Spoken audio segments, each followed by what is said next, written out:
Hi, my name is Kate, and I am 1 year and 3 weeks into long COVID. It is a beautiful snowy day here, and I am being trapped by a Labrador. Well, she's pretty happy, so I'm not moving. I'm not moving generally. Today is a rest day after a really busy work day with a big meeting yesterday, plus the regular 2 worship services for where I serve as an Episcopal priest. But the fact that I am able to form relatively coherent sentences after that is pretty darn impressive, and I think a good sign. So I wanted to take this opportunity while I'm having a bit of a lie down to give you all an update on how things are going with long COVID. Not too much has changed since the last time I checked in. I'm still on 7.5 milligrams twice a day of ivabradine or Corlinor if you're here in the United States, and then 3 times a day of Midodrine, plus using a motorized wheelchair to get around to minimize some of my my challenges with changing positions, standing up, walking around, etc., with the hope that that will give my heart and nervous system a chance to heal. And it allows me to push a little bit harder in rehab.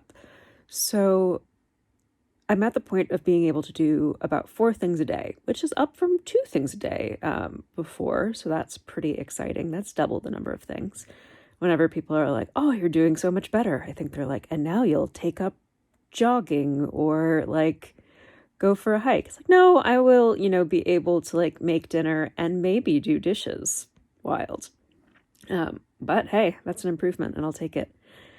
I was talking with my spouse this morning and they were saying that the biggest difference they think is really the motorized wheelchair. I mean, I think the medication is certainly working, but before I started with the motorized wheelchair, if I overdid it on, even with sort of the highest dose of the most intense medications, I would still go into a major flare. Whereas now with the motorized wheelchair, I just am not pushing myself to that point of exhaustion quite so much. Of course, that doesn't take away extreme sort of like mental exertion or emotional exertion, which are also very much forms of exertion when you have dysautonomia.